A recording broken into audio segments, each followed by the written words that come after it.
Hello. Did anyone answer you for your map bans and stuff?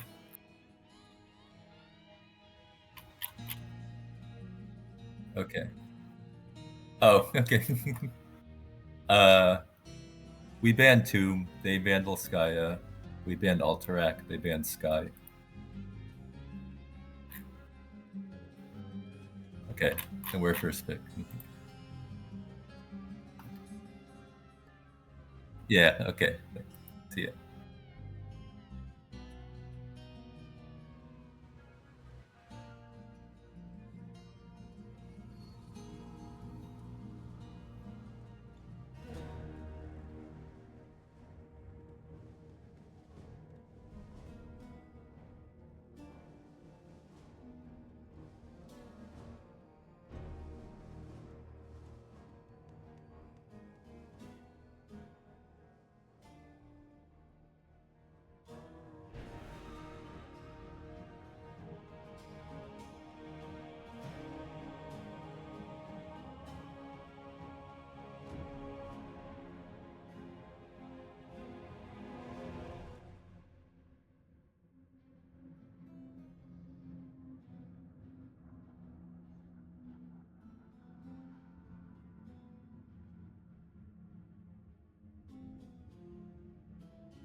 Dragonshire.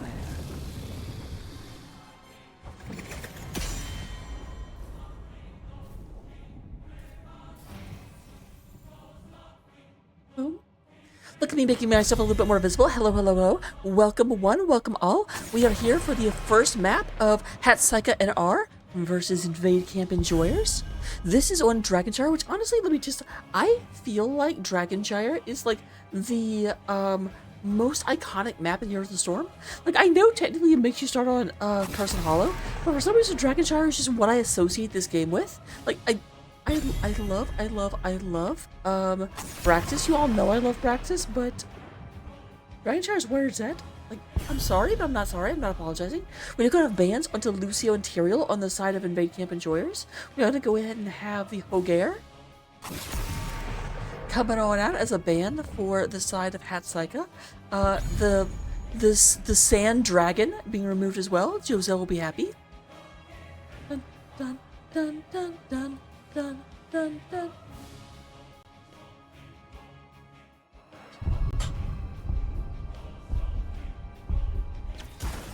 Here's a little bit too close to me. You can't see my amazing NGS shirt. Redemption.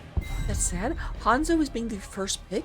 Obviously, first pick is on the side of Invade Camp Enjoyers, which means that Saika did get map pick, and they're the ones. I wonder what they have planned for Dragonshire. It's a perfect day for some Well, so far they like fire and explosions like that. I love is like I'm Hanzo. I'm a precise and refined archer, and they're just like explosions and burning and death. The light abandons no man. So I have Dahaka versus Blaze in the top. That is definitely. I won't say is Blaze favored, but I will say it is like Dahaka has a very hard time actually moving Blaze off of a point. So Blaze can probably control the point pretty easily. I don't think Blaze will kill Dahaka, but if Dahaka doesn't leave, eventually Blaze will win. But it's one of those things that's like, it's basically like my cat. Like, yeah, I'm bigger than my cat. If it comes to a wrestling match, I will beat my cat. But my cat has to stick around. Like, my cat can invade me forever. So if I actually manage to like pin my cat, it's because my cat let me pin him. We have Garage being banned out. No tanks being taken on either side. I wouldn't be surprised if we saw a healer ban. We've already banned Lucio and Uther's been picked up. Yep, there goes the Mulf. There goes the Mulf. Baby.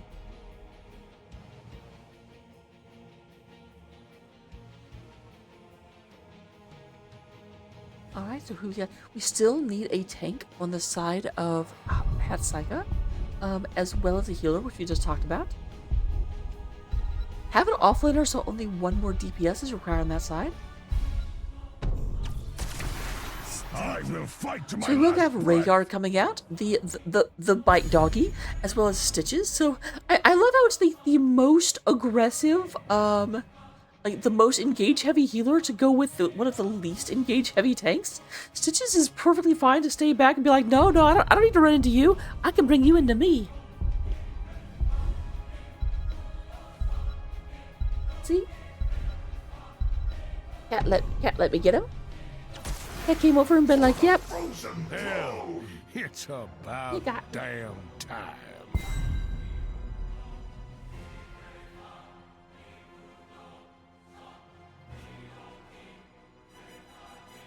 I like this cat. Oh! I hurt kitty.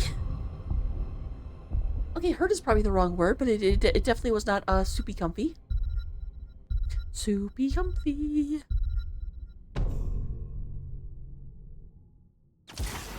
And then we do have the fall static coming out. So it will be a Nubarak going into Stitches. It will be Uther going into Rhaegar.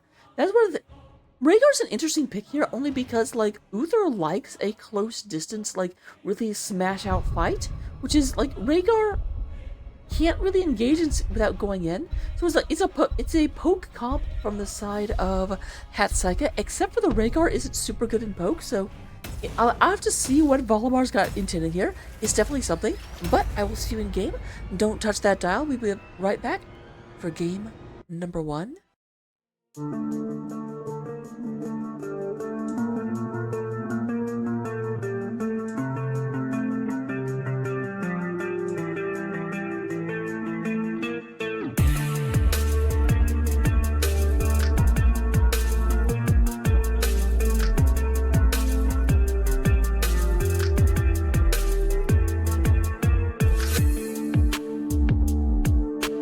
Are you serious? That high five was just OP!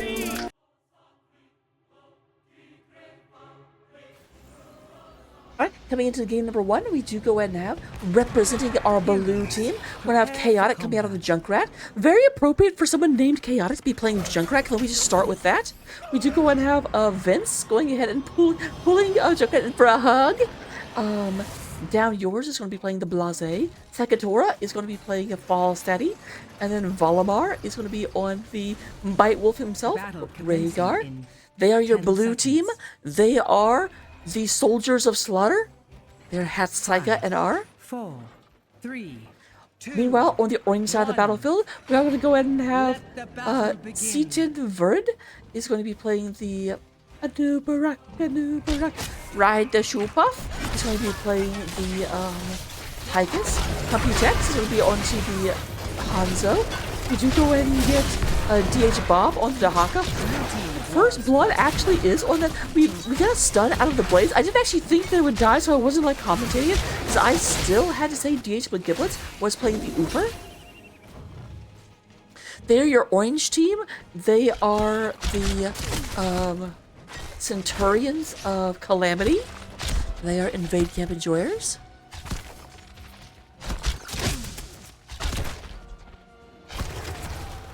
Buff is back. I'm going to go ahead and start blocking this down. Thankfully, not a lot of delay in experience. A slight experience advantage on the side of our blue team. Thanks for using that early kill. You think yourself worthy to wield the Dragon Knight's power? Prove it. Take control of the shot. They're really trying to go after Vince. I'm not 100% sure why. Because, like, there's no way Vince was actually going down. And there is Ver being pulled back. Ver is actually in a lot more danger than Vince was. Nope, not going to be able to do so. Bob just barely misses with the tongue. Tries to go in for it, but it's not quite able to land it. Capture the shot. Here comes the blue team going down. Dragon Knight's power. Gibbs needs to be a little bit careful. If Vince, yeah, I was going to say if Vince lands this, that could be a little bit of Danger Mouse. But no Danger Mouse just yet. Meanwhile, up here at the top, we have the battle. As predicted, Down Yours is... Oh, I missed that they did this. Ride the Shupa. Hero slain. Guys, I'm I watching tried up to here. save this realm. Now it Burn. Man, I'm not used to casting heroic. There's stuff happening all the time, and I am missing it. I apologize. We do have Ver coming up here. Dragon Knight goes ahead and just makes very short work of the top tower. Knocking this down. We do go and have 3 people in the middle. Shoe Puff goes for their own ride. Ride the Shoe Puff. No, ride of the Shoe Puff. Boop. We have about a level lead for Hat Saika so far.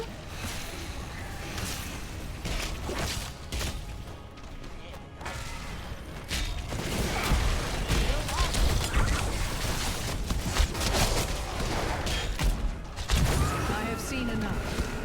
For now.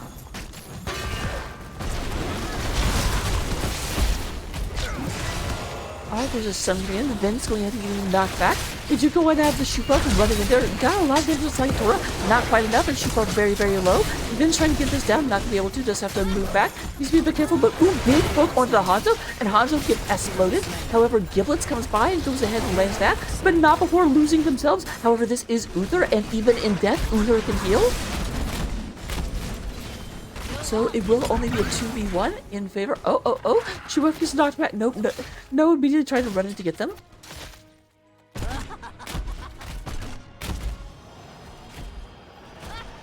I'm a bit surprised Chaotic didn't go for a stun. I feel like you could have hit mine right there and stopped that back.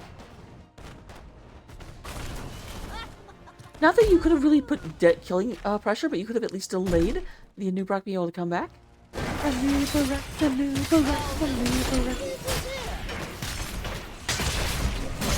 With the Beatles, the mighty Beatles, we are on the way. Right, there's Down Yours. Down Yours fighting with Burke here in the middle. Let's go in for the sun. Oh, lots of damage going in, and Down Yours is going to go downtown. So that is our 3rd kill for the side of Invade Camp Enjoyers. There's a stun coming in, and we do have, yep, quick flitty flu. Sakatora moving up in order to try and stop this. There's Volamore taking some damage, but it does look like we've got all dressed up with nowhere to go. Ba-ba-ba-ba-ba-ba. We get our talents at level 1. We do have Stotches, goes for Hungry for More, so is trying to get more and more health. Control both shrines. Already up to 14 stacks, which is about over 300 extra hit points. Eventually, Stitches just gets to have too many hit points, then their opponents have buttons to press. That's obviously not the case just yet. Dragon Knight is out for the Tychus. You know, a little hesitant to move in against this, and I do not blame them. This is frankly almost acting as a distraction. Meanwhile, we have a push here in the middle. Vince does miss with that hook right to come down here.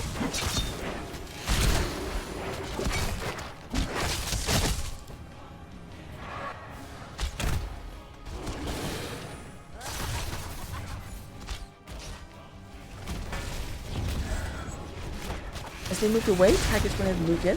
Not going to get as much value as the first Dragon Knight. First Dragon Knight got the entire wall. This one, you know what? I say that, looks like they will get the whole wall. So you know what? Shut my mouth.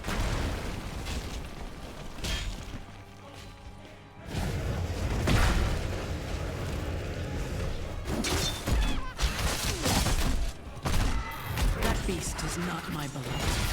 Not anymore.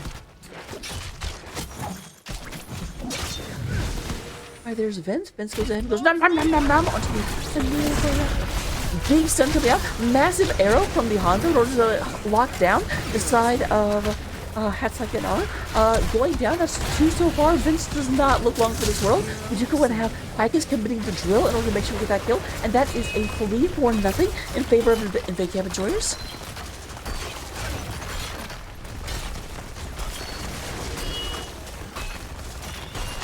Gibbons just taking a bunch of cannonballs to the face. We'll go ahead and have a little bit. We have a new Rock coming in. A new Rock will help out by dropping Beetles. And this will be the first fort of the game going down against the aggression of Invade Camp Enjoyers. Kaboom!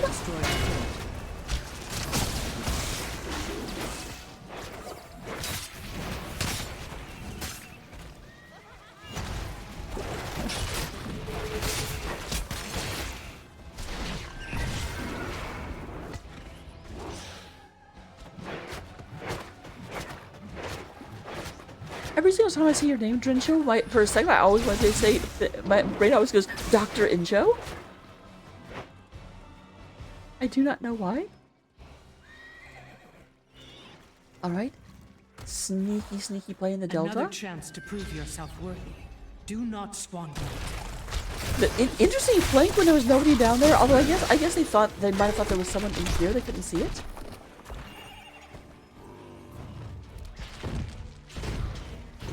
Up to, oh, that's level 13. I was thinking, ooh, almost done.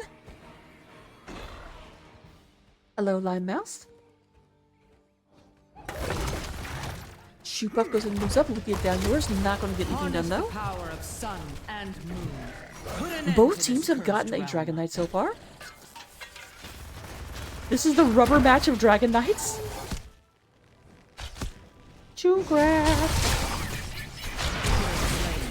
Nice attempt for Saika in order to get Junkrat out of there, but Junkrat wasn't quite able to boop themselves free. The fire comes for you. There's Gibbles in the middle.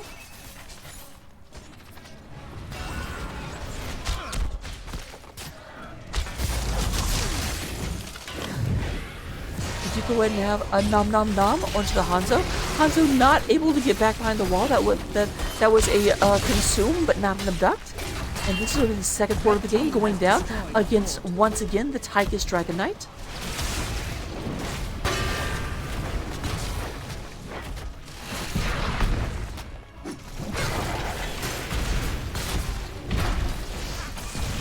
And it's about time.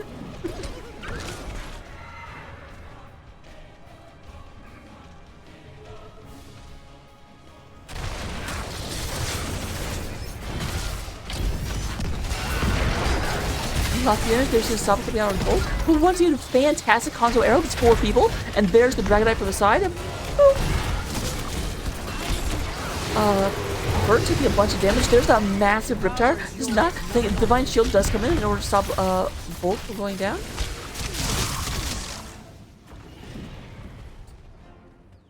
We are going to end up with no one going down in that. A lot of ults are used. We still have Gorge and Gust up. On the other side, we only have the Draken Laser Drill.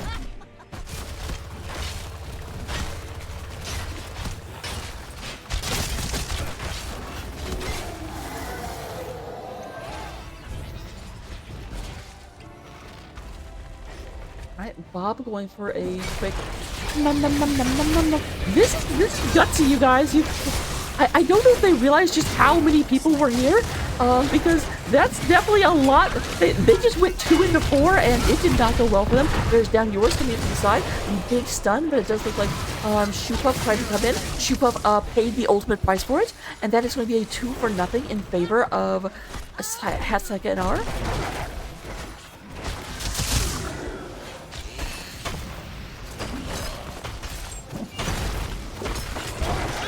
Let's say Team Hat versus Team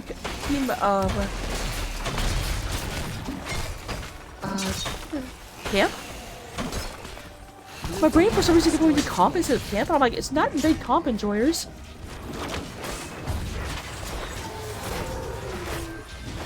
Saika getting that very, very, very important healing. Trying to get these down so that the fort will actually help against Bob. And Bob does start taking a lot of damage. Nice move back from Saika. Does not want to go in and get hit by that. Level 16 all. Still a slight experience lead on the side of the camp team.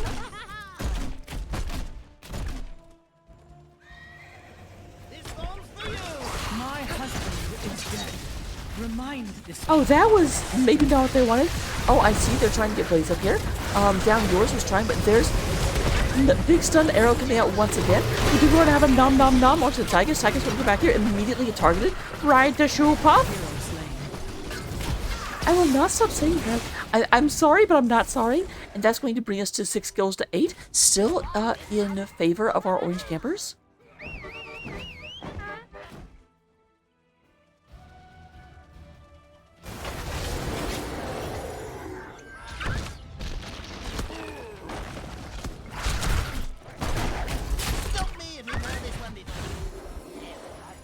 Alright. Chaotic moving down here. They're looking to become a Dragon Knight real quick. Blade's gonna have to come up here and stop the heck into Haka, though. A little bit of indecision on which way to go.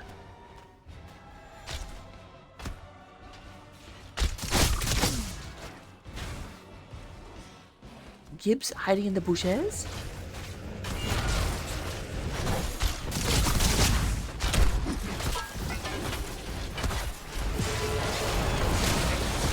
Oh, that's a lot of damage on the Blase, and Blade's going to get absolutely mubleted.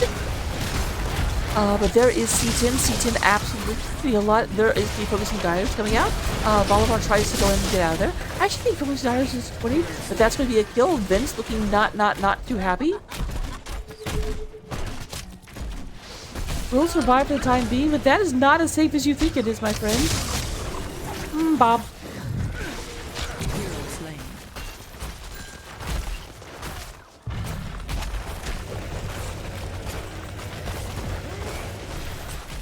Red team has destroyed a fort.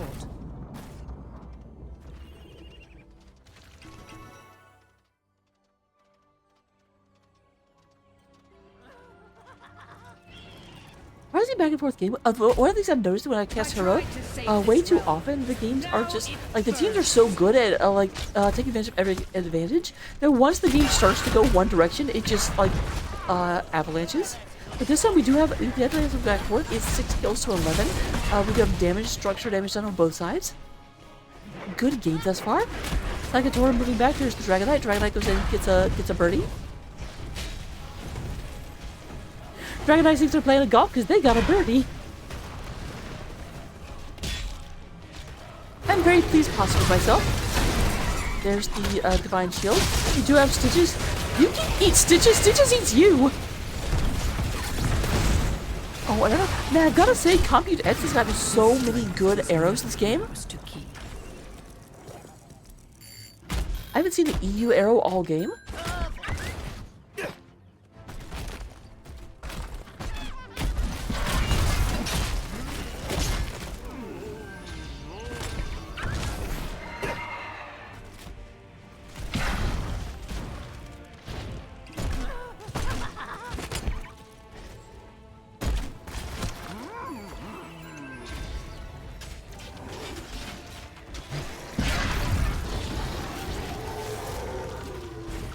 Here we go back and forth, trying to go ahead and get this knocked down. Nagatora holding this back. We are knocking on the door of level 20 for the side of the orange campers.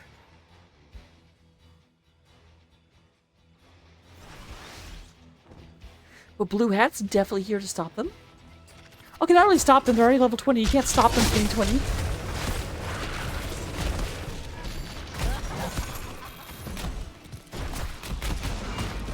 $35 stacks of hungry. Is it hungry for more? Yep. It's best of 5. I don't know why it resets every single time. I wish it wouldn't. I apologize. Every time I reselect teams, it goes back to best of 3, and I really wish it wouldn't do that. Power gathers within the shrines. Seize them and become the new Dragon Knight.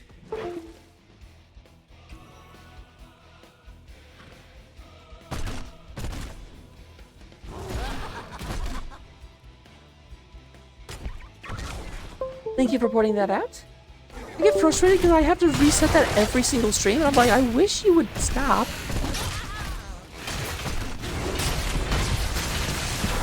Alright, we do go ahead and have that being picked up. We have to be pushing up top. We are looking. We're looking for another dragon to come out. The Haken secures top. But we do have Stitches in the area. Not going to let anything happen here. Looking for Vince. However, there's that wind tunnel coming up. You're not going anywhere.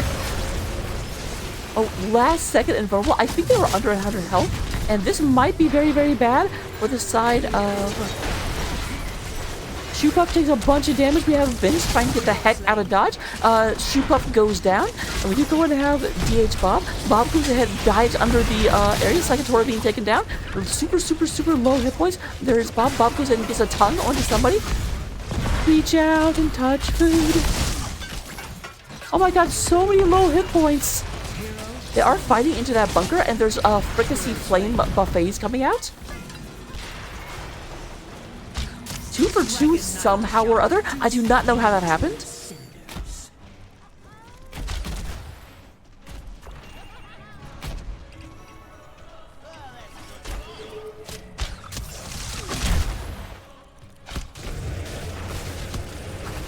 Blue team has destroyed a fort.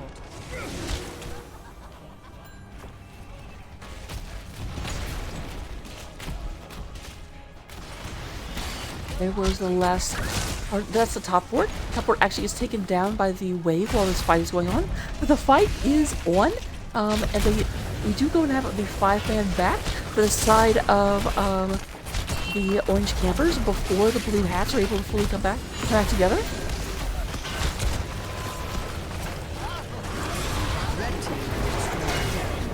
There goes the keep, but we do have a kill onto the Hanzo.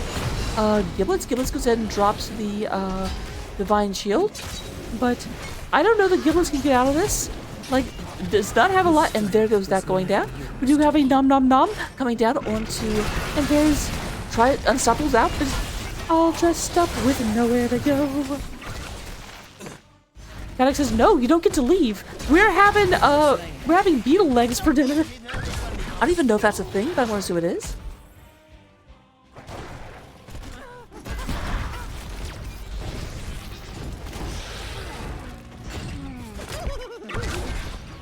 They're coming down here, trying to go ahead and take advantage. They have about 30 seconds before the majority of their team is back. Now, Shoopuf going to do what Shoopuf can, but they're going to push in and try to equalize this lane. Now, keep in mind, mid lane, oh no, is still unbalanced. They have not gotten the forts in mid lane just yet.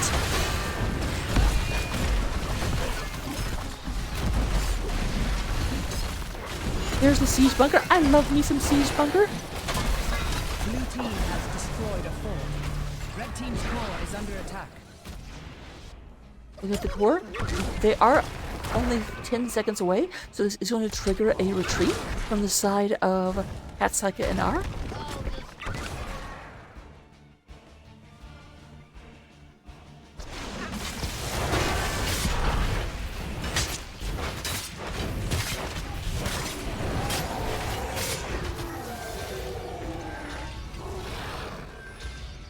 Prepare yourselves, heroes. The shrines will soon be active again. Shrines are coming up. All of the camps are off the field. A lot of pressure coming through the bottom lane. A bit surprised that Saikans. I just keep going back and forth on what to call these teams. Because surprised the Saikans aren't trying to push with the bottom camp. You know, they have an advantage down there, but they're not really interested in that.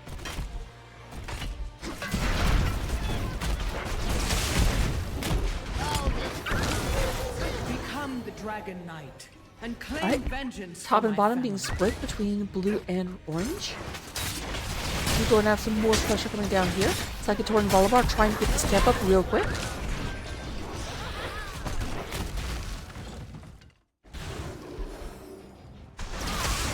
Hanging in the delta.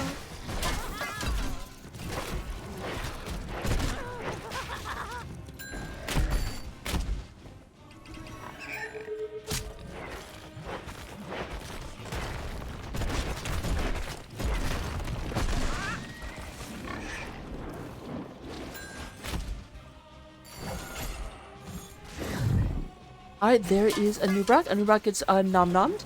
McGiblet's in the area trying to save that, but there is the D-Shield. Shoopuf goes in, tries to get onto the Junkrat. Junkrat goes ahead and takes himself for a ride. Lots of damage. Nice friendly hook coming out of the Stitches. We're to save that and no one going down. We did actually have some commitments on ults on the side of Invade Camp, because we do have the Divine Shield and the Arrow both being used. Only Hungry Eddie Stitches down on the side of Saika.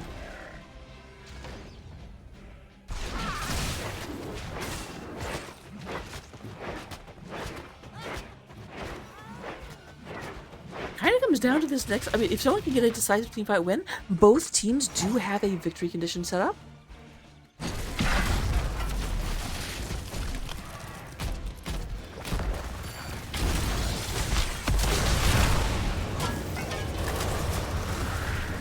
Down yours needs to be a little bit careful. We do somewhat regularly have them engaging on the down yours. That bunker coming in clutch in order to keep them alive.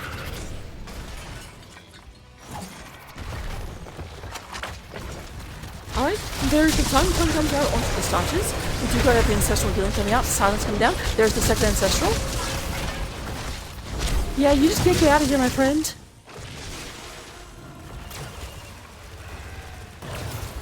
Before they tried to make a good play, they were here, and they tried to hook to catch people rotating through here, but then they just came out of this bush at them.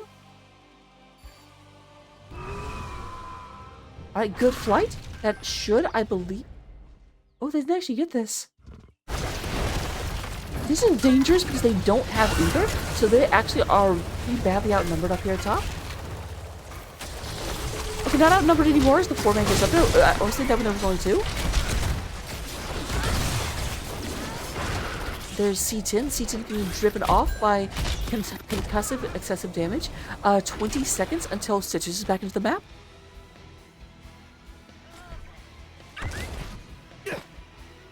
The Dragon Knight shall reduce you to sinners.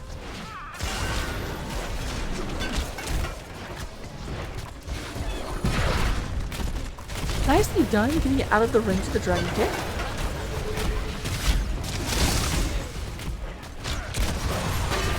Alright, there we have the wind tunnel, trying to keep the rest of the team off. That will go ahead and let Nurak get taken down, and there's a limited amount that can be save them. The Dragon Knight goes down. That beast is not my beloved. Not anymore. Very good defense on the side of Saika.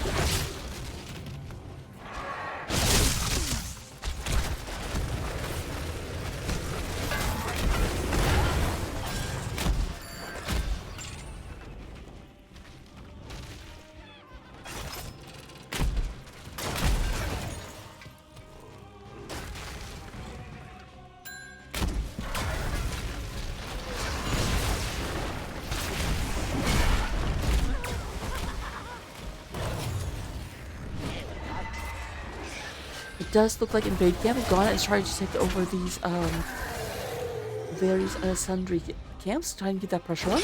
It does look like Saika is going to try and answer with their own camp here in the top lane.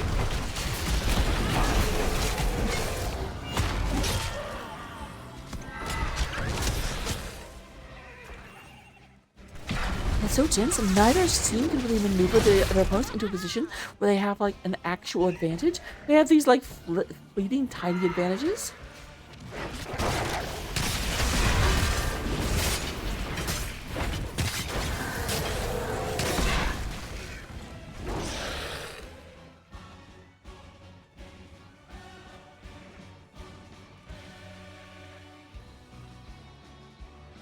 Joseph, I'm not sure the map is pro dragon. The map involves the dragon knight being dead. Like that's a very prominent plot point. My husband is dead.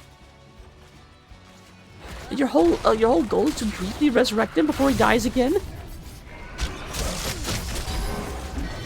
Oh, tries for Staple a millisecond late, and Vince goes ahead and goes num num num num num num num num num num num num num. Yeah. No, my friend, no. And so that both teams are very able to just explode the other tank. Though to be fair, it is easier to explode a Nubrak. A Nubrak is a very good engaged tank, but does not have the survivability of a Stitches. There's DH Bob, trying to get on top of that. Does not have a consume, but Bob taking a bunch of damage. Gibbs trying to go and keep that in, but there is the slow, and they have to use the D shield in order to make sure that Bob can get out of there.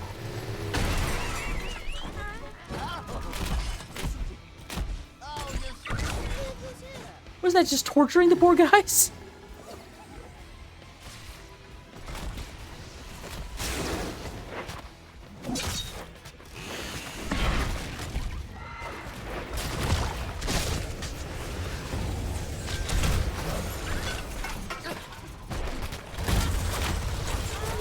Nice reaction from Saikatora. Saw Bob go for the tongue.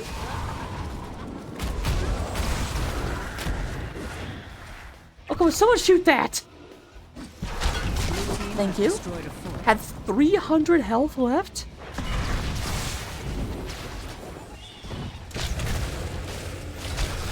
We do have Junkrat up top getting the two things channeled, so we will shortly see the beams.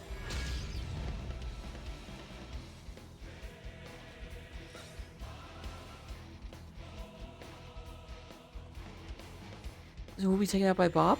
That does turn the beams back off. You have to control both points.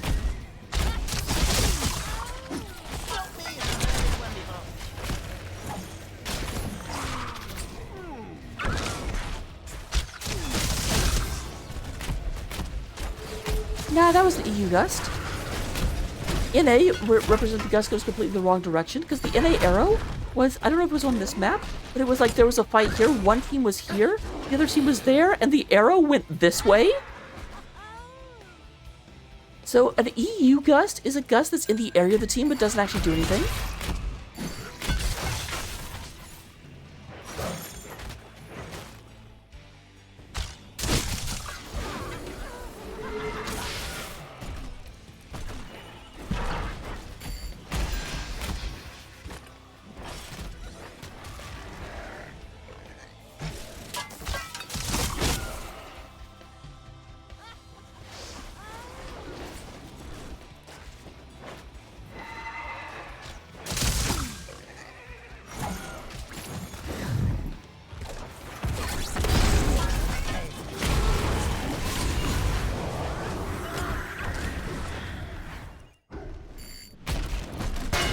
Shoot up, takes a bunch of damage.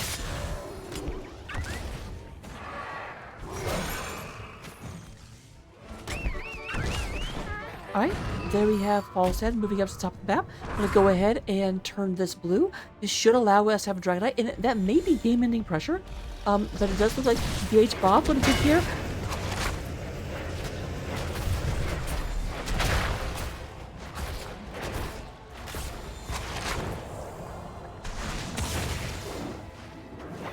I thought Saika had that. Giblets coming in. This is a bad situation for Saika.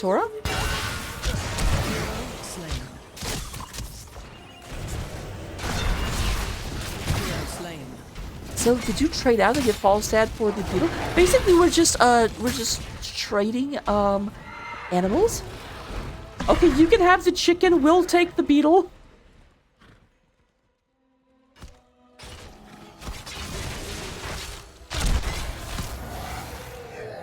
I wonder if Vince could hear that. I do think if you're in like this area, even if you can't see it, you can actually sometimes hear the abilities being used.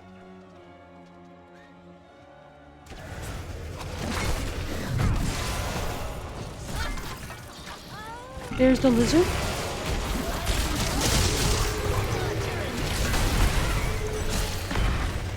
Bob does a bunch of damage. We do go down a stun coming down, but there is our nice double ancestral coming out onto Vince. However, yeah, Valimar and Chaotic were over here, and then Bob gets booped into the battlefield. A little bit of a miscommunication. Two of the members of the blue team thought that we were going for the camp. Two of them continued the fight.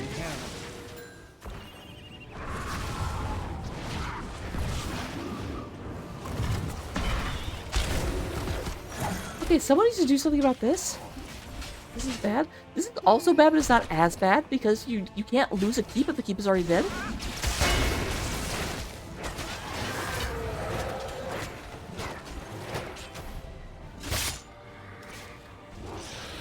Yeah, Valimar, that's a little gutsy.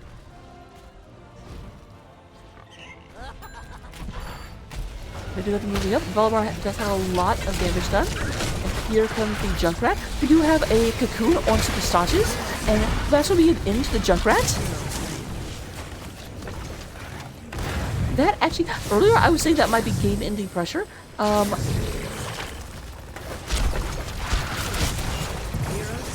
Now with 3 members of the blue team down, I do think this is the moment where you could just have them go in through bottom of the map. I'm gonna try and pick up a dragon. I think they... Oh, she'll be close. They do get it. For you. They're gonna try for a base race. That's not going to be successful. You can't base race with 2 people against... They are actually trying to go through this, which is surprising, but still, I don't think there's any possible way that this is successful. Red team's core is under attack. Yeah, 4 people in a Dragon Knight. we do go ahead and have the long distance arrow. It's not even going to get there. So the game number 1 does end with a pseudo base race, 94% to 0%, as the Dragonite just beats on the core like a couple of bongos. Looking at the end of the first game, we do go in and get, in terms of damage, the Rubbish Rodent coming out with 135,000 damage, 117,000 on Ride the Shoop-Off, and Computex on 110,000. Healing-wise, we do have Bolivar completely outpacing Uther. To be fair, Rhaegar is supposed to outpace Uther, so that's not super surprising. We do have, but it's almost 2 to 1. And then in terms of the experience, basically that's a dead heat. Falstad comes in with 27,000. Daka with 27.6 thousand. But with that, we are going to go ahead and go into the waiting room. I will see you for game number 2. This is a best of 5. I'm sorry the top of the thing lied for so long. I will write a stern letter to my own manager. After these messages, we'll be right back. Molf was banned, yes.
Towers of Doom.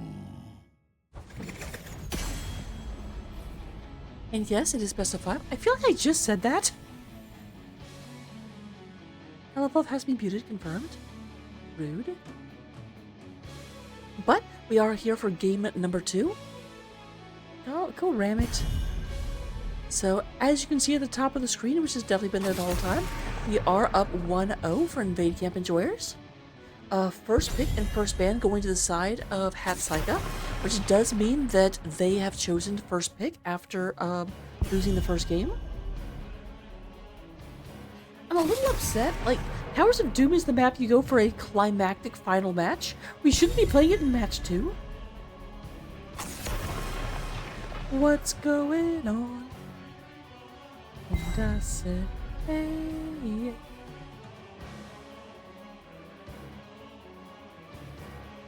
We do go and have most of it. Okay, no, not at all the same bands. We had Chromie. I think Chromie's the only repeated band. We had Molf band before. I think it was Lucio and Molf. Maybe Molf was the third band. I do think Lucio was banned out. Chromie was definitely banned out. Hogger may have been banned out. Tyrell's new. It was not Tyrell last time. I can't remember who it was. The light abandons no man. Well, that looks familiar so far. Though down yours was Blaze last time, not the Dehek and Dahaka. Not surprising with Dahaka on this map. Dahaka is definitely a stronger pick onto Towers of Boom.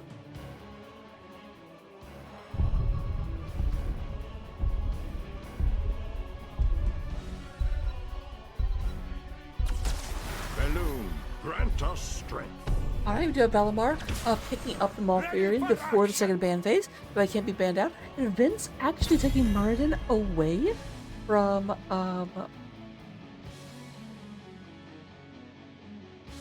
it wasn't Muradin last game, it was Falstad. I said that and I was like, wait a minute, no. Because last game was a new Barak on one side and Stitches on the other.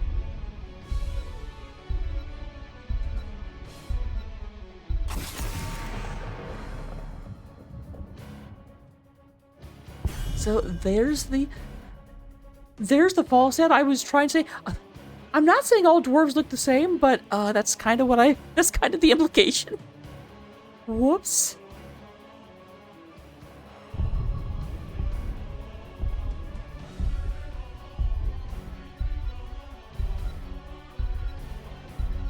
Alright, there is this being picked up.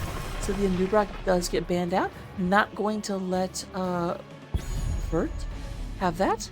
I was saying that right. I've never known how, like, I know what C10 is, but I don't know what VerHD1 is, or how to pronounce it. I should ask the lobby, I always forget. Bob does come out with the Johanna, interesting. And then ride the shoe. This is the reversal. It's Blaze into Dahaka again.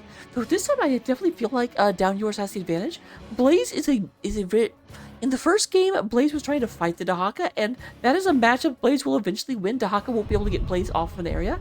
But in this map, you're not trying to get Blaze off an area, you're trying to double soak, and Dahaka is definitely better at double soaking. Blaze can do it, but Dahaka is faster.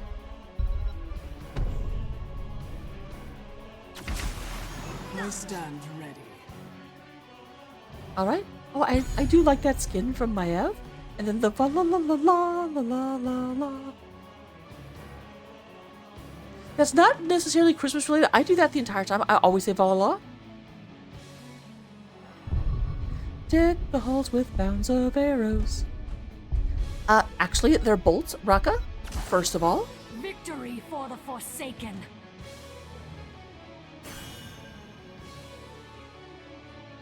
Oh, and we do have... So this is a little bit of a... C10 is not being the tank this time around, unless we have a inversion going on.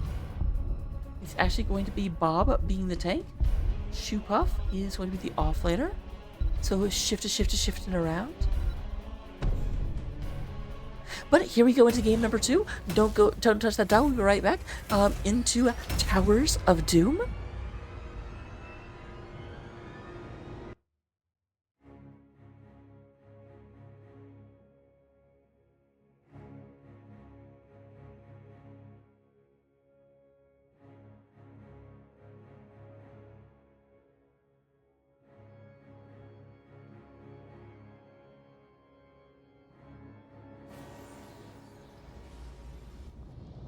So, representing our blue team here on Towers of Doom, we do go and have Valamar coming out here on the Malfurion.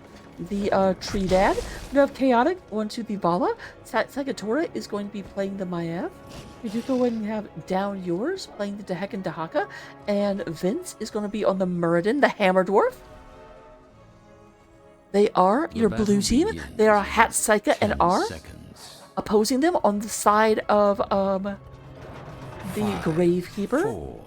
We do go ahead and have Computex is once again on that Hanzo. Giblets is once again playing the Uther.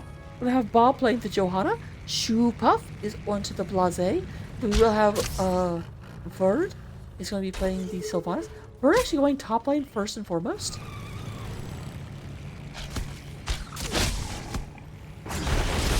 Keep in mind, Sylvanas' rework is not out yet, so this is still, I want to say, classic Sylvanas. Coca-Cola Classic, but with undead. There's Vince. Vince does miss with that. We do have the Zoning Stormbolt, as Valkenbro would say. Not Valamar, different player.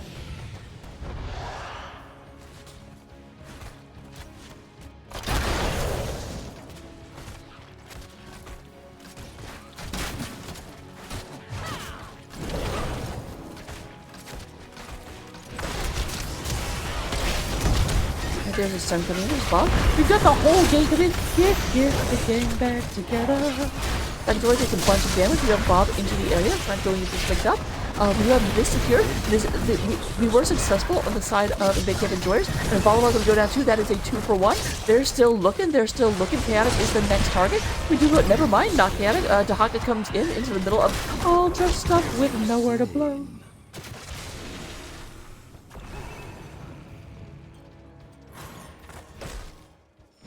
That joke would have made more sense if Halstead wasn't banned out.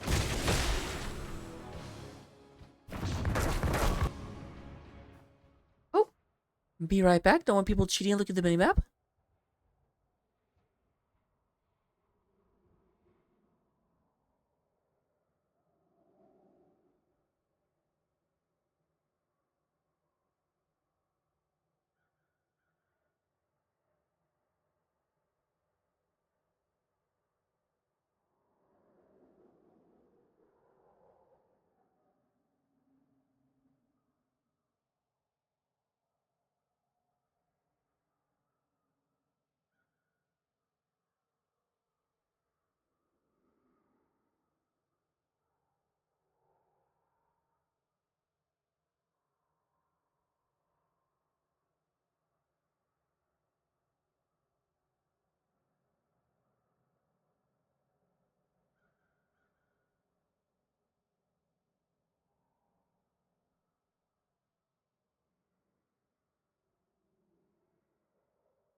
Alright, coming back in. We do have Sylvanas taking immediate advantage. Vince coming out there trying to go ahead and stop that. Sylvanas does back off. Very, very short death timers here, but that was still, they're up over a level off of that. Lots of free experience, but Bob taking a decent bit of damage. Unstoppable today. Hero slain.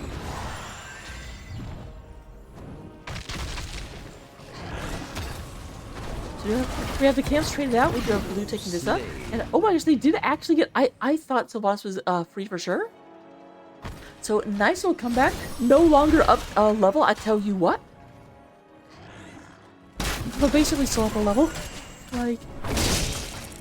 The experience gap went down. The other thing I have to point out, this isn't BM, but it is definitely psychological. So that pause was because Gibbs had a bad connection, and just like think about that. You get a 4-for-1 camp invade, kill a whole bunch of them, and then you're like, wait, my connection is not very good after we just destroyed you. And they're like, geez, how would that fight have gone if you could like play your character? We could go and have the two coming up. Shoot moving up here to try and take advantage of this one. Go forth and claim the altars in my name. The Raven Lord demands it. Alright, Vince gets on top of this. Gets on top of Compute. Mine alone. Our towers assail the Raven Lord. So we have everyone coming down. It does look like the blue team will be down here as for faster. And of course, Dahaka can burrow in if needed. No one actually going for the channel, though. There we go. Balabar remembers that that's there. Enough of this shroud. Bring down the Gravekeeper's core. So that is a early advantage in terms of core health coming to the side of Saika and R.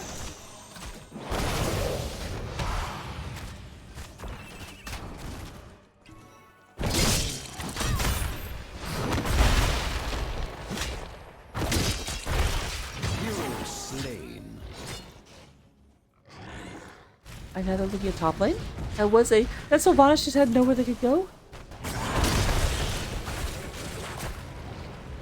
I feel like the Banshees must have either been on cooldown or they might have actually stuffed it with a quick pullback. Right as they tried to go. Slay. Okay, well, Saika definitely recovering from that 4-0 camp invade early on. We're up to 4-4, and a very slight experience advantage for Saika. They're gonna once again be like, we like your camp better than ours.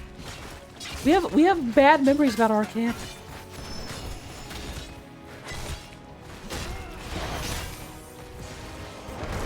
A bunch of damage on the chaotic. Big coming in, but they didn't actually get the Vala, and that is critical. With DH Bob getting driven out, that's going to be a double kill. Double kill. And once again, Maiev just very, very quick on the pullback. That is a 3-0 in favor of Saika.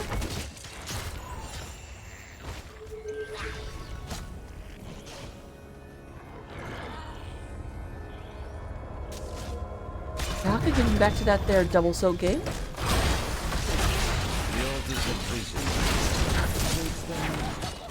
No, you can't leave. Hero slain. I love how I say you can't leave right before we send you away to the Hall of Storms. We being obviously the blue team, which I'm not actually a member of. I will not return to those wretched minds. Hello, Kala. The altar is ours. Fire on the Gravekeeper. Alright, we do have 24 core health to 36, which means that the core of the blue team is 133% as healthy as the core of the red team. Or orange, if you want to know your colors.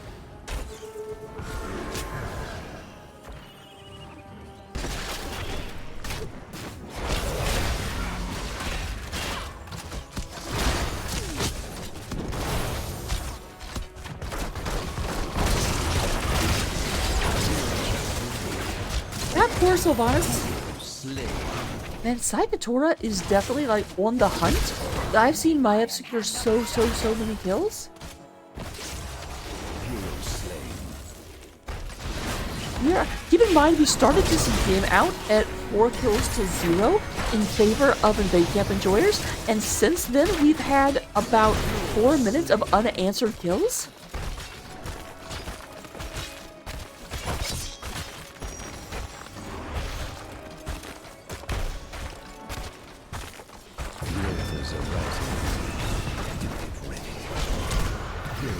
Oh.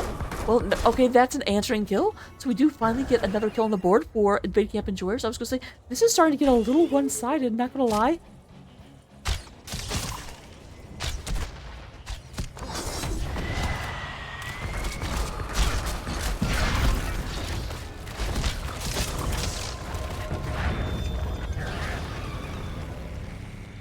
The time is now, heroes. Claim the altars in my name. Show the Raven Lord the extent of my power. Alright, there's a shot coming through.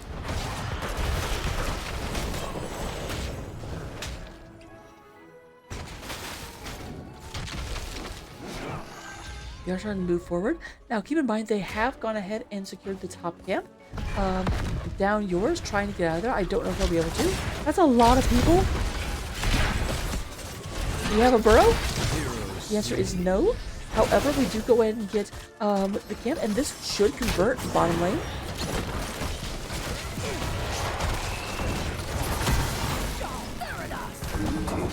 destroyed a fort. Fort goes down, they won't actually get any kills, but there is still one of the sappers to not go down. If they can actually get this in, that is free to damage.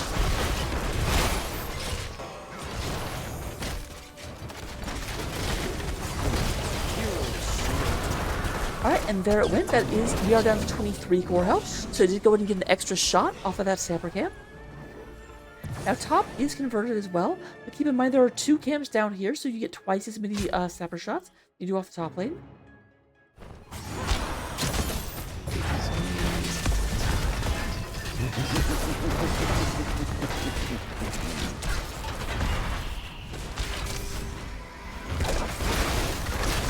Alright, lots of damage going to it. Valimar trying to get out of there onto the Maul period, but the 2 people are very, very deep, and I think they might be in too deep, and they're trying to keep it together. We're still 4-4 in terms of core shots. Take the altars and put an end to the Gravekeeper. Your powers will be more Gravekeeper, like all the others. Now, Sylvanas is down at the bottom of the map trying to go in and get that back, which does give an advantage to the side of Saika.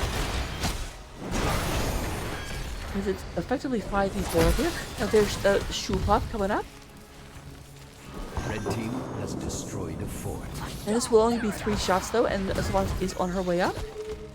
Nice interrupts onto down yours.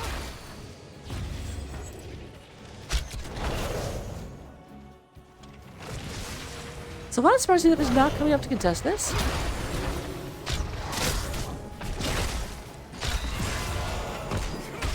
Oh, barely missed on the blaze, and that will be 3 shots coming through.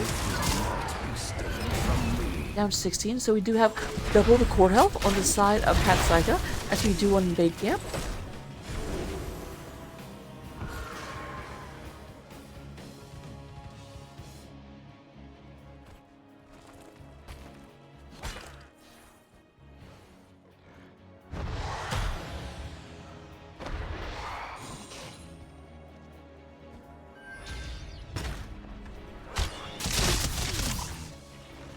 This is just casually avoiding that entire thing. Not on purpose, I'm pretty sure.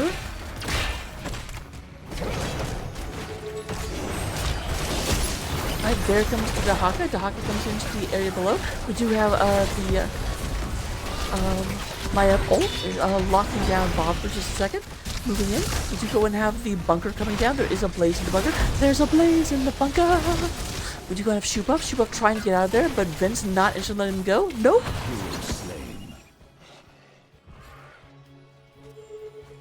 Level 16 has been picked up with the side of Saika and R. Down yours going to go ahead and grab this. I don't have yet had this converted, and the problem is, this does not naturally take itself back. They will keep clashing right here. Rise. And if this starts to make headway, that will knock it back.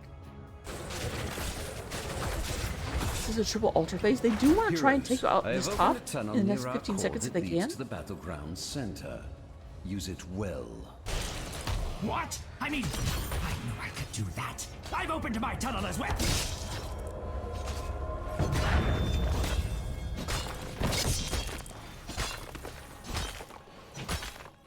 Blue team has destroyed the fort. I battle up here. We have 2 in the top. Sagittarius should get this taken care of. Meanwhile, we have a battle going right here. There's 4 shots coming across.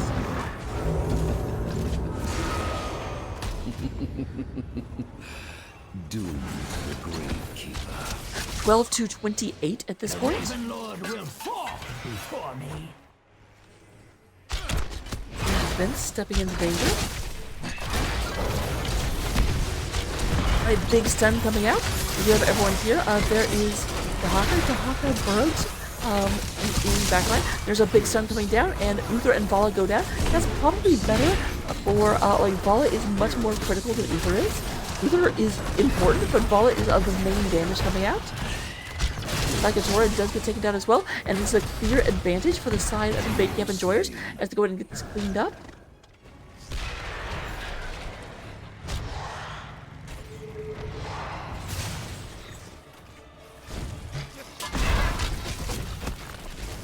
Trying to go ahead and get some of these converted. Hero slain.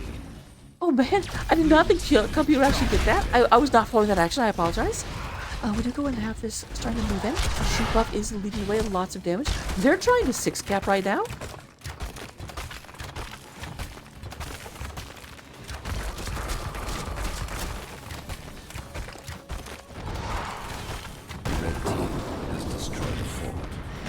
Red team has destroyed the fort. One of my towers has been Yes, we do have Chaotic. Chaotic here trying to stop this from being converted. Won't quite be able to do it, and there is the bombardment coming in. Bombardment is commencing. The Raven Lord will not keep me from...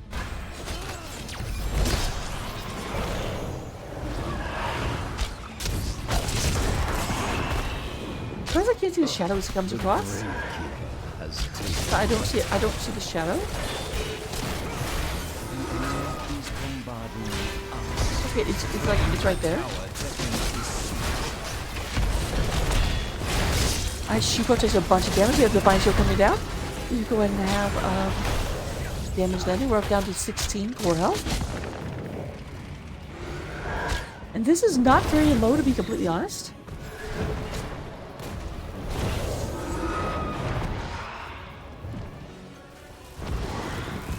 Yep.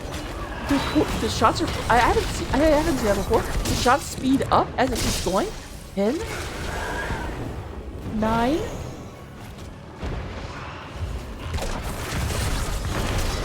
This is a mechanic I didn't actually know was thing. So whenever you get 6-cap, it's never like that far from the end of the game. There's 8. Oh, there's 5. Wow, I can't count. And that's gonna be it. That's gonna be the end of the game. They cannot get one of these towers back, and so the bombardment will just spell an end to Hat, Saika, and R.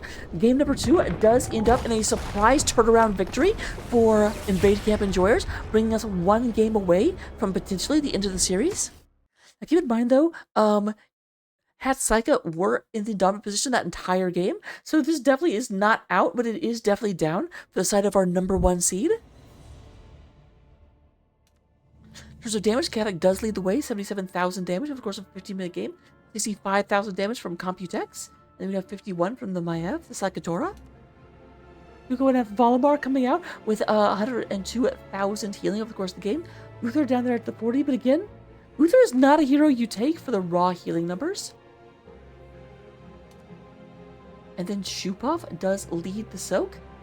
I'm actually surprised that Dahaka got that severely out-soaked. Dahaka was burrowing into fights a whole lot, so that does end up being a very, very, very big difference and advantage for the side of Invade Camp Enjoyers. Talents, that seems generous. Here they are, copy them down, take them into Storm Lake, and I will see you in game number 2. 3. I will see thee in game number 3.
Hello, ladies and gentlemen. Welcome to game number 3. As you can see, we are up 2-0 because I remember to update the scores for Invade Camp Enjoyers. Saika is still at no official points, but again, they were winning that last map pretty hard. It's kind of interesting in that both games, the team that seemed to take an early lead ended up not controlling the game. Now, last game, obviously, we had a 4-0 start for Invade Camp Enjoyers, and then Saika kind of just like took over the map and was doing constant pressure. Invade Camp was doing a very, very good job, was like playing from behind very, very well, and then they just managed to take a massive team fight and completely flip the map in a way only Towers of...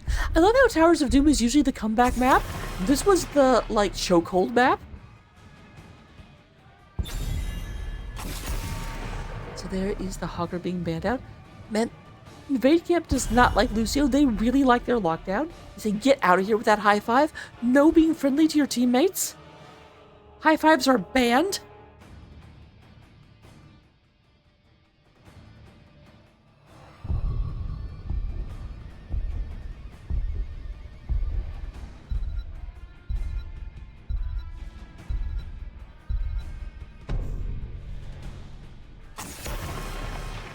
Chromie, it's a Chromie.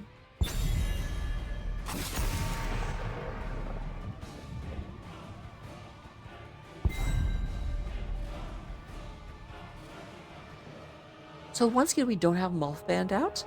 I'm a bit surprised by that.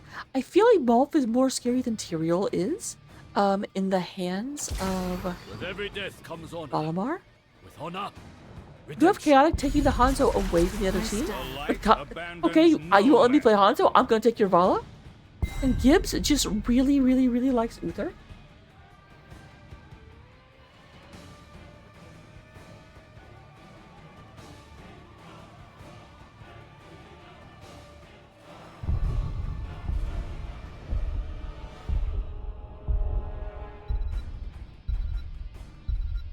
I was like, put me down.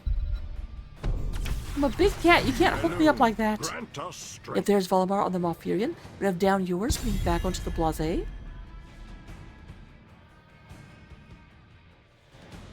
you slobbering on me? Are you doing a slobber? This cat thinks it's a dog, I swear. Old kitty, though. Are you a cranky old man?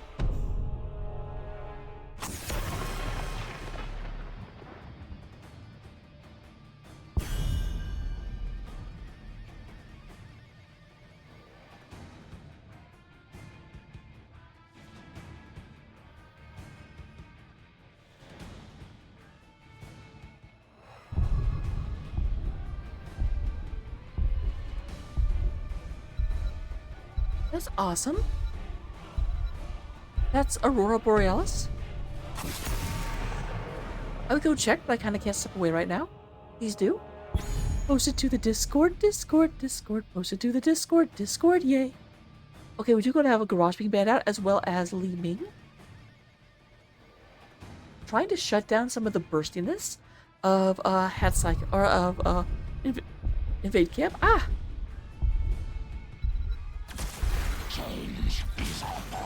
I'm gonna tell you, every single game so far we have had Blaze and Dahaka. There are other offlaners, you guys. Bird is gonna go ahead and be on the Iridan. So far, these teams are not willing to play a game without a dwarf in it. We have had Burden or Falstad in every game so far.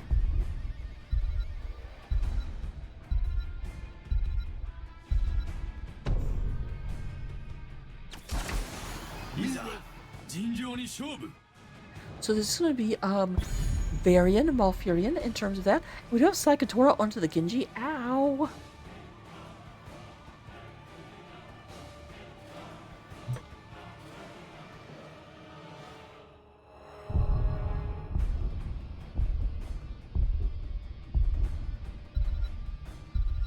Who are you gonna have? You need one more Deep Surge? What DPS will you take? There is always hope. Okay, that's not what I was expecting. DPS Ariel, let's go. Bob going to be on that. We got Gibbs onto Uther, so it's a Vala hyper carry comp on here on Battlefield of Eternity. That's a little bit dangerous. I don't think you have the race.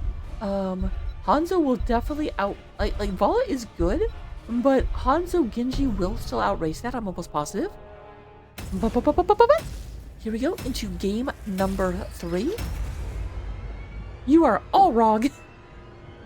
I can say because I live it in the future.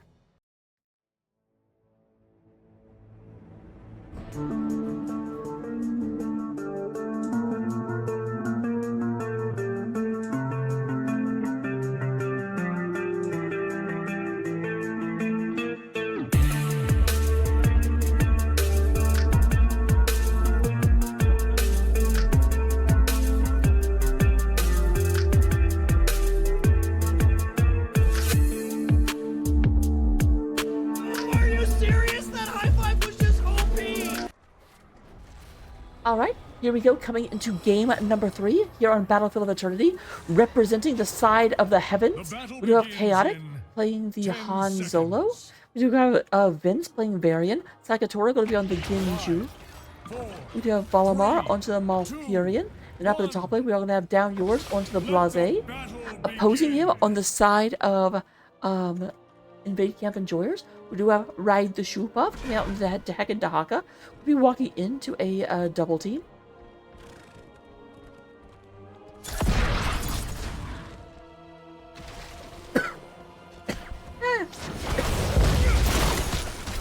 At the bottom, we do have Compute X playing the ball.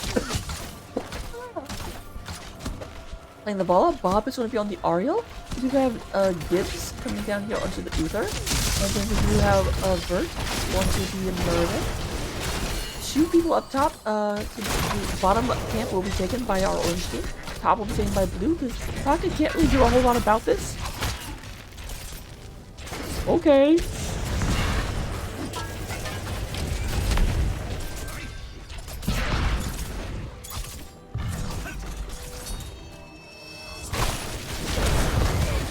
Oh, Gibbous takes a decent bit of damage there. There is the Sleeping Roots coming out from Malfurion. Obviously, just Sleeping Roots at level 1. We get our other level 1 talents. We can go ahead and get Wave of Light from the Reaper. Punching Arrow from the ball. Worth block. So, a little bit more staying power, but not as good recovery. And that is going to be a murder onto the Vala. You know, mind, that was a 3 versus 4, and Vala still went down. Very, very good.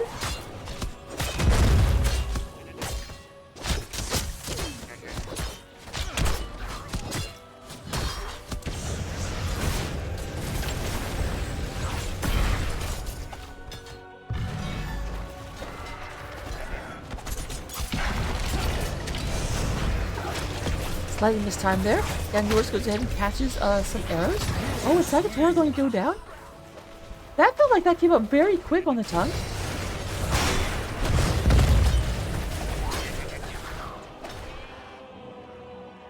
Not quite level 4. Vince is not a real boy yet.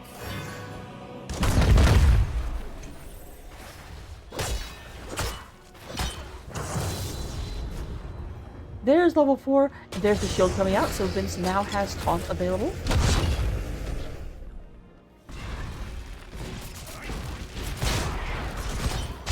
Because in this game, being a real boy means you have a shield. You need that to survive all the mean comments online.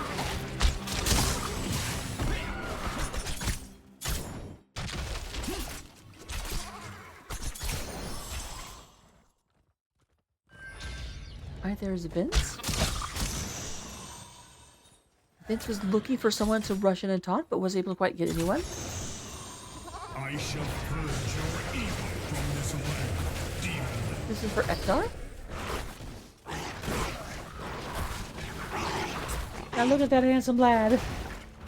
Alright, we can go and have, Enough! I seek better ground. we have much faster burn coming out, or race coming out of our blue team.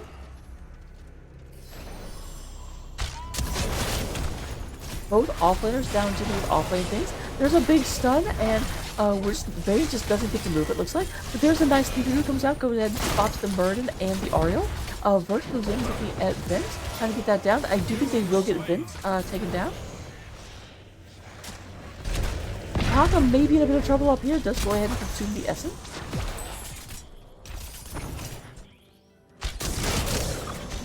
Well, Vala is over here doing what Vala's can do.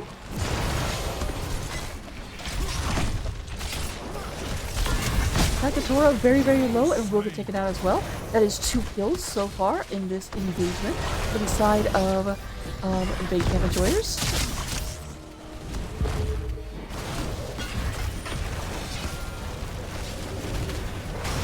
Very, very, very close. Nice stun coming down, and we do have just barely down to 500 health, but it does look like Saika and R do win the first objective. Don't pick up the experience globes, pretty low in terms of health, but they're alive, are you getting inside?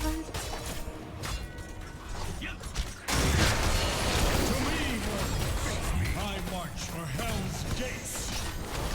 I will bring down the gates of hell.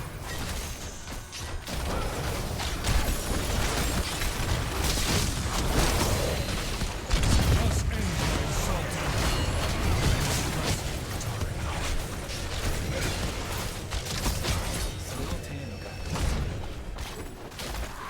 I know I'm up here going down. As a 4th kill for Invade Camp Enjoyers.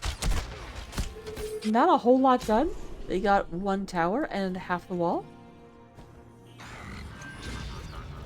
Meanwhile, up top, we do have Blaze work on this. Shoepuff checks it real quick. We are going to have a lot more peoples coming in. Shoepuff, this is dangerous to commit into. PH Bob coming in, but should be sounding alarm because here comes Vince. Onto the Ariel. Bob taking a bunch of damage, and bye-bye Bob. Bye-bye Bob. Here comes Vert, but they are outnumbered. Sakatora pretty low on health, but not as low as the Blaze, and they do have to get out of there, so we do end up having Invade Camp Enjoyers winning the camp.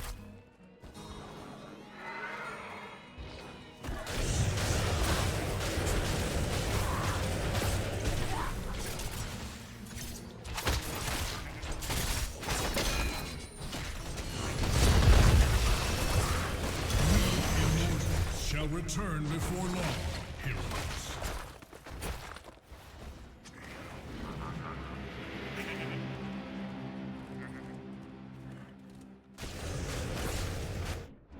Alright, we do go ahead and have 12 damage coming, or 12 seconds until the orbital spawn. Every once in a while, my brain goes to autopilot. I'm like, why did you say that word?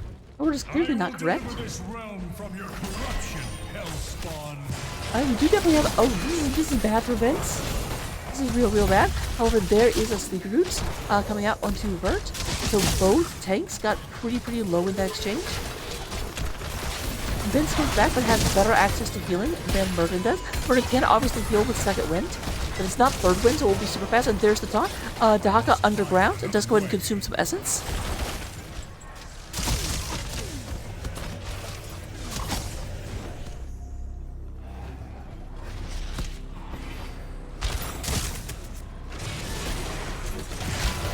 There we have the Sun on Sakatora. Sakatora taking a lot of damage, protected by the way. Let's come out. And there's a massive Sleepy Roots, catches 2 people. Vert is going to not quite go down. We do have the D shield, but there goes Uther. Uther gets taken out. That's only one of their 2 healers though, keep in mind. We do have Shoop Up. Shoop Up goes in, gets a tug onto Vince. Vince trying to get out of there, not quite able to do so. No, will actually escape. I was predicting them dying and that did not happen. Read the script, you guys. Vince goes in and gets the taunt, and that is going to be a dead dwarf. There's 2 people down. We do have Uther back into the fight.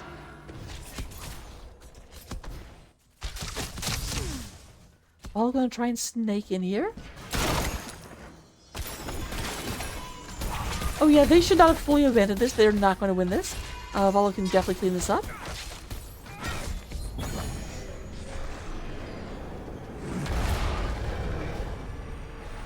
So we will go ahead and have the orange immortal, the Belith, will be moving up to the top of the map.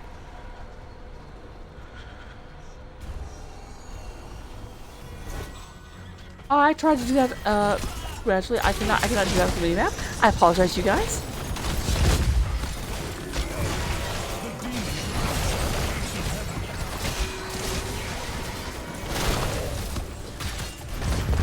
Demon is moving forward. We do have the Haka versus Blaze the bar lane. 4-man for both teams is up here at the top.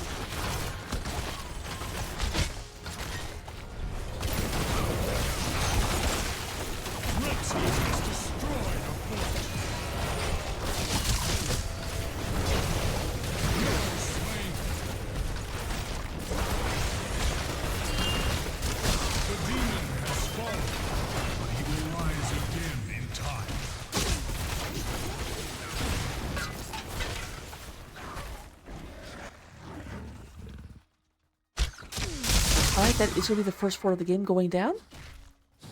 No full engage coming in. Saika is moving in here. Invade is back up. This is 5 versus 4. This is a little bit dangerous trying to move into. They will go and pick this up, and that is going to be down yours. It has to bunker real quick in order to try and keep out of this. Now yours does go ahead, comes out for just a second, goes for a stun. Taunt comes down, and there's the stun coming out. I wonder where it was. We do go ahead and have the burning oil, and that's going to be Vince going down. That's going to be Saika going down. Now yours goes in and gets back behind. Gotta trying to get out of here. I'm not sure if Shoop-Up will let them. Shoop-Up doing a great job body blocking. The Kadak does going to get over the thing. There's another stun coming from down yours, trying to go and get this taken care of. And they are running back into cannon fire, trying to get out of here.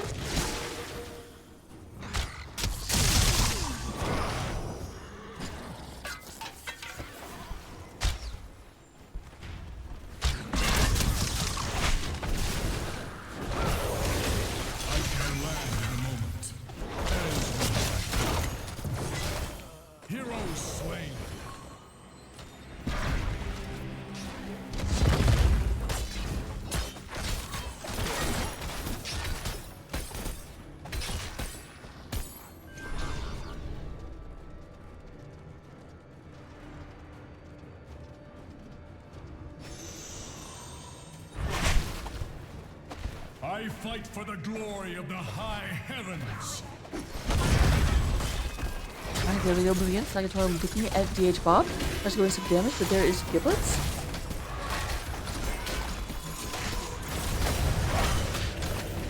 Be warned, allies. I need to move fast. Alright, there's the taunt coming down. Lots of damage on Dahaka. Dahaka just trying to move away. We do go and have very, very nicely using out in order to cut off Dahaka's escape. Lots of damage on the Vert. Vert's going ahead and moves back. Shoot up down to about half health. But this double healing comp, they're just not able to actually get any kills. There's so much healing coming out. I'm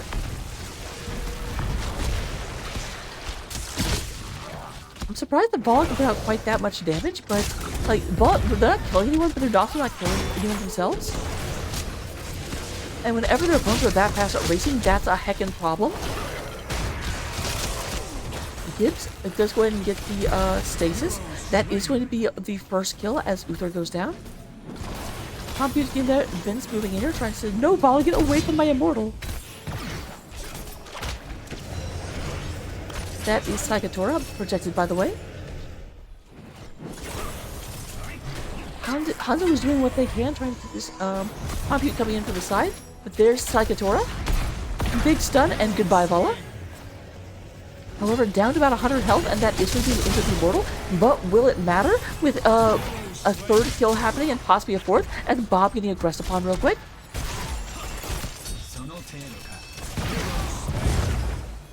Heroes slain. We do have this in here that needs to be dealt with pretty quick.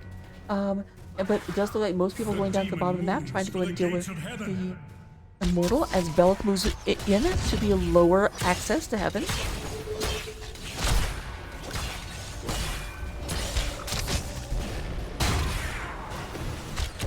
Alright, we are into melee mode. There's a big taunt as the Vert goes ahead and gets behind the fort. Doesn't have anything to worry about as long as there are other targets for the fort to target.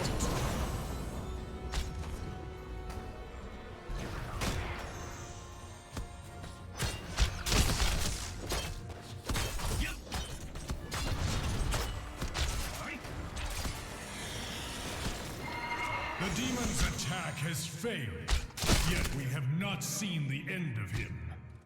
Alright, so that gets taken out. No, other than the fort going down, no real structure damage. Obviously, the fort going down is important, but that was dead. Like, you couldn't have saved that.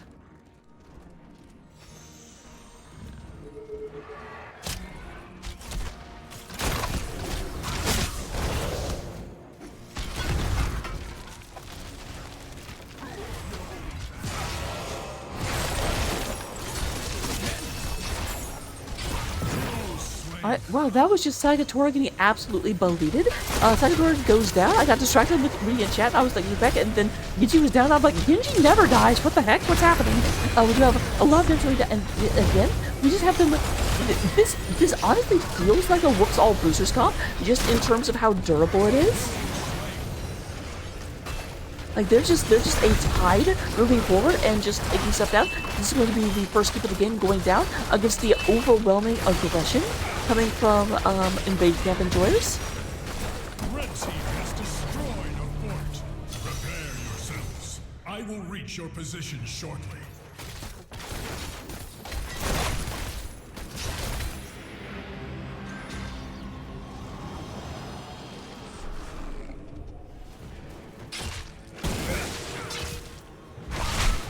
I comp those heads back.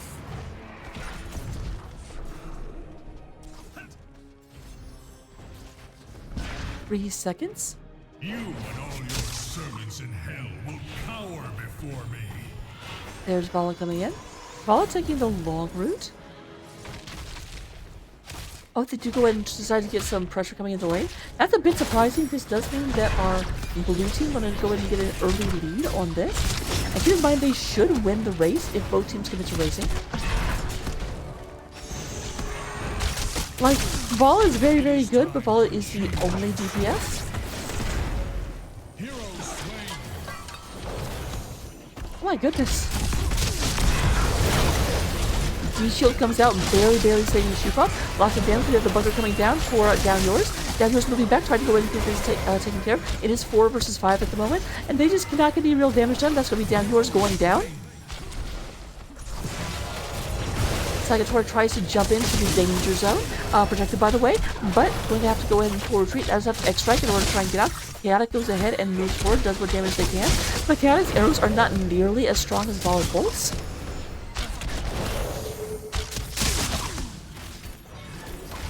Speaking of Vala's bolts,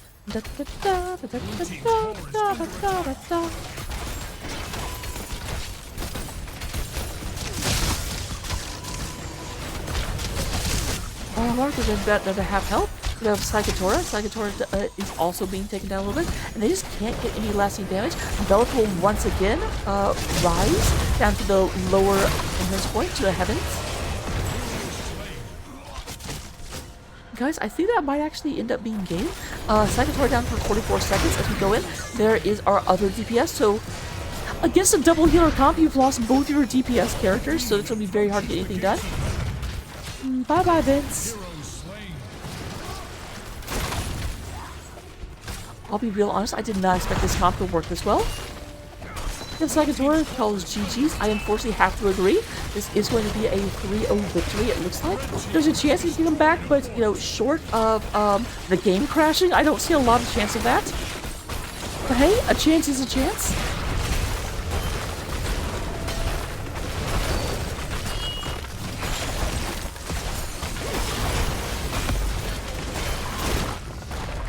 Alright.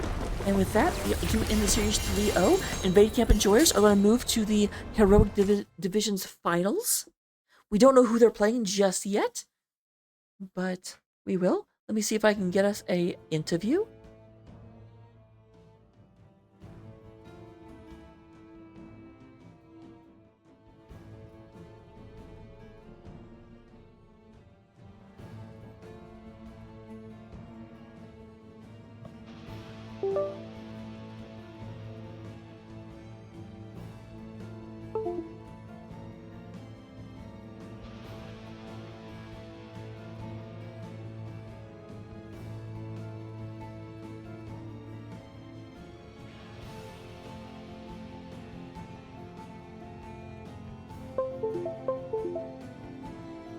Alright, and while I see if I am joined, we will go ahead and take a look at the stats real quick.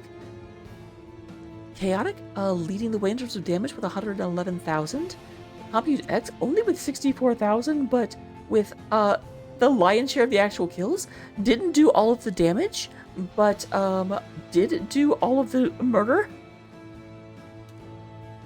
In terms of healing, roughly even, at least between the top healers. Valfurion doing 104,000, Ariel doing 101,000, but of course Uther making that very lopsided with a second healer. And then in terms of the experience, we do have Blase coming in with 13,000, 12,000 on the shoe puff. Talents, that seems generous. We don't quite make it to level 20, so I can't show you the full builds, but here they are. Feel free to copy them down. We have Hanzo going with the geometry build. I always smile when I just see the same icon going all the way across. Like, that's a lot of eggs in one basket. My gosh, when you press that button, things happen.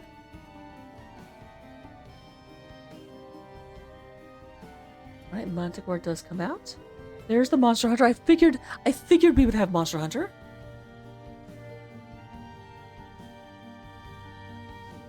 So yep, Hungry Arrow does extra hit. And then you can cast it twice. And then it does extra damage. Hello. Oh, hello? Looks like I'm joined by McGiblets and Compute. Yep. So, first of all, kind of an easy question, but how are you guys feeling right now? That was quite the series. That was normal for us, I guess. I don't know. That was pretty fun for me. I mean, me and Compute got the heroes we wanted the whole series, and it wasn't contested, which I thought it would be. Hey guys. Oh, hey Stripes. All right, we also have Strike. We're getting a whole party in here. I'm the press secretary, so I gotta keep them in line. Yeah, we already do have a chat calling out Gibbs for one tricking. I have only played Uther like 17 times this season with an over 80% win rate. Okay, it's not a one trick. Okay, just ban.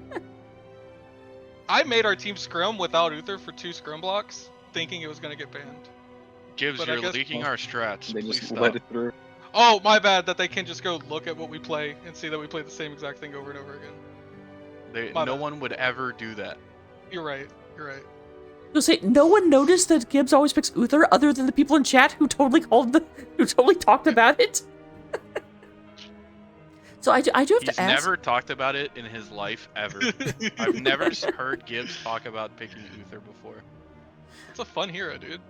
So I do have to ask, what was the reason that in Game 3 you went double healer, when the rest of the series you went solo Uther, which I always thought solo Uther was a little bit dangerous, and you certainly make it work, and then Game 3 you were like, nope, 2 healers. I don't remember. So we were like Thrall, and then someone's like, or double support, and they were like bribing. I'm like, if we're going double support, it's gonna be Ariel. And I don't know. I think it was just more of a DPS Ariel also, just because whips are insane and it's good follow-up CC to just get another stun out, which, I mean, he did a lot. I think it was just more for CC over the healing. I don't know why we did it, because we would have just gone another DPS or bruiser, if not. Saying the sustain from Oriole was really good in those long team fights. Yeah, I can't do that. I just give you armor.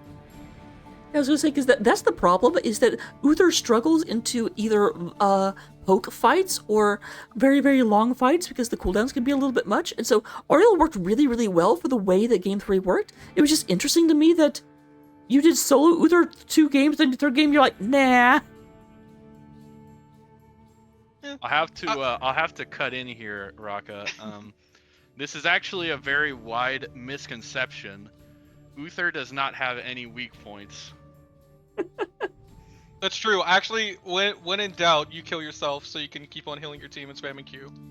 Yep. And I don't think I did it this game, but I definitely did it game 1 and game 2. Oh yeah, the Leo strat? Yeah, the Leo strat. You gotta get that trait value. If you're not dying on Uther, then you're not playing Uther correctly, in my opinion. Leo, except actually The amount good. of times that game, he just said, let me die. No, it's let me die, and then they're still turning to come save me, and he ages me. I'm like, no, just let me die. I'm okay with dying. I do have to ask, in the second game, because the second game you guys started off extremely strong. You did a invade camp. Oh. I was shocked. And then you killed 4 of them and took the camp, and then it just kind of like turned against you for, it felt like, about 7 minutes. Until you got that very, very big backswing and took all of the towers. Did you have a plan for what was going to change? I think our plan was to get Sylv to actually be with us. Because I think Sylv was never with us whenever we were trickling Death's Bottom. I think they were always top or mid. Darn offlane I'm pretty sure things. that's what was happening. Yeah, doing offlane thing. I mean, the Silva's getting the good value top. I think we got that fort pretty early. I don't really remember, but we needed the Sylve bottom because we could not do anything to that 4-man pushing us. Yeah, the Sylph got top, but you also lost bottom for it. Just one of those things. It's like, cool. Unfortunately, they're in a better position because bottom's more important. And what tank did we have? Joe that game? I don't know. I know we had crap wave clear, so Yeah, like they were able to just push us constantly bottom. You had Joe, and they had taken Murden. Murdered. Okay. Yeah, it was kind of interesting. I do have to ask. So, like, Shoepuff and Down Yours, obviously Down Yours you can't speak for, but I swear, like, every single game was just Blaze and Dahaka, and you just traded back and forth. Do you guys know there are other offlaners? I mean, there isn't. But those were the 3 S-tier offlaners. Hogger was banned, and then you picked the other 2. Yeah, There's they no banned other Hogger. There's no other reason to pick the other 2 because you're just trading a global for a fat stun, back and forth. So, I think that's all the questions I have going back to the series. I don't remember anything specific about game number 1, I'm sorry. But... It was 35 minutes. It was a long game on Dragonshire. You guys definitely traded back and forth on dragons, but I do think you got more dragons than the opposition. And then by the end, it ended up being... It was funny because you guys prioritized top, and then eventually you came in through... I think both teams cleared bottom, and then finally it was just like, okay, they're dead, let's go end the game already. I think, oh yeah, we had to wait for certain heroes to be dead before we could even try for that. Like, Falstad had to either be dead or no Gust. Stitches, yeah, they had Stitches, so we also had to wait for either Stitches to be dead or no Gorge before we can even do anything. We had to just... That was such a long, painful ring around the Rosie game. I hate that map with a passion. Why didn't you ban it? Because we banned the other map that I hate with a passion. Which one is that? Well, Tomb of the Spider Queen. Why are you so full of hate? Oh yeah, that map sucks. Because there's maps that just go on forever, and it's sometimes I don't want to be in a 30-minute game. Sometimes. No, I'm with you. I can't stand Tomb of the Spider Queen, primarily because I'm an offlaner, and I feel like on Tomb of the Spider Queen there is no offlane. It's just the 4-man will like blink, and then you're late. I'm like, go away. There's a lot of Tomb games where it just gets to the point of both teams have no turn in. There's like no keeps up, but no one wants to be the first to initiate. So you're just not seeing each other for 10 minutes until someone finally picks a fight. And it's so boring when those games happen. But let me go turn it over to you for any shout-outs you might want to give. Can we give a shout out to DH Bob? We're just so proud that a little kid from Arkansas could make it this far. That's true, I love that guy. He gives me inspiration. Good job, Bob. Oh, sorry. It's DH Bob. He's very specific about that. Oh, yeah, my apologies. I don't know why. He always yells at us. Like, whenever we say Bob in teamfights, he's like, it's DH Bob, and then we continue to do the shot call. And then we all die because we stopped shot calling. Yeah, whenever you see us inting a lot, it's us arguing about not calling him DH Bob. It's always his fault. Is it allowed to say, da Bob? No. He does accept Gotchi Hyper sometimes, or he used to. I don't know if he takes that one anymore. That's so many syllables though. DH Bob is like 3 syllables in the middle of a team fight. Well, you gotta work with certain personalities sometimes, and Bob, he's one of them. Yeah, Zebra's the other one, to be honest. Do you have to say mundane zebra every time? No. I'm more particular about what we play. Yeah. I just call them stripes, and then no one understands the meaning of stripes, and I'm like, zebras have stripes, guys. It's obvious. But yeah, no. It's obvious to an idiot. Yeah, I'll be honest, when you said stripes, I wasn't looking at the thing, so I didn't see you joined, and I was just like, isn't that like a payment processor? I think I call them. I'm the only one that calls them stripes, and I say it like constantly, and no one ever gets it. And they're like, "Can you stop doing that?" And no one gets it. I'm like, I think it's funny. It's for me more than anything else. Well, Gibbs, no one else thinks you're funny. I know, except for those people in Beat Gen. I love those guys. I see that they were flaming me or trying their best to flame me, but saddened that I won each game. Looking at you, Linehouse. Okay, to be fair, Is he there with you? No, he's in the Twitch How are you chat. looking at him? I'm looking at his photograph. look at this. Look at this. Yeah. Very good. Look at this graph. photograph.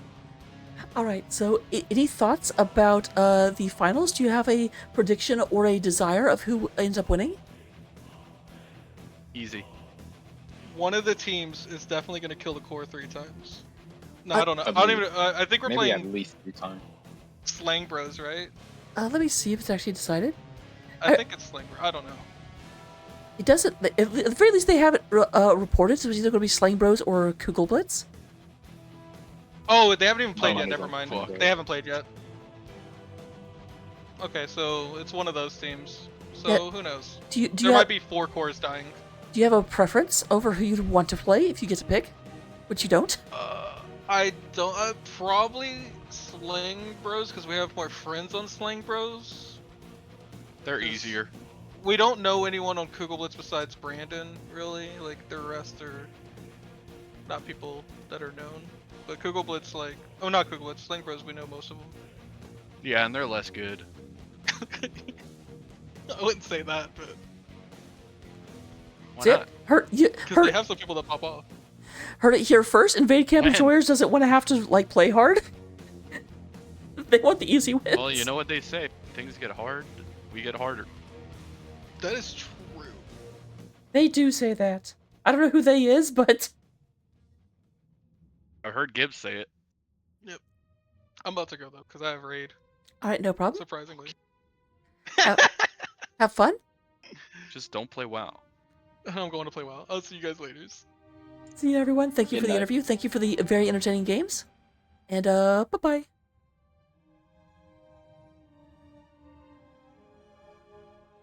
And with that, unfortunately, we will be ending the stream. I don't have the ability to raid from this channel. I apologize. So I do think we may have some other games going on. So go to the website, see the other games, have fun, and I'll see you here in the next one. Thank you very much for being here, everyone. Bye.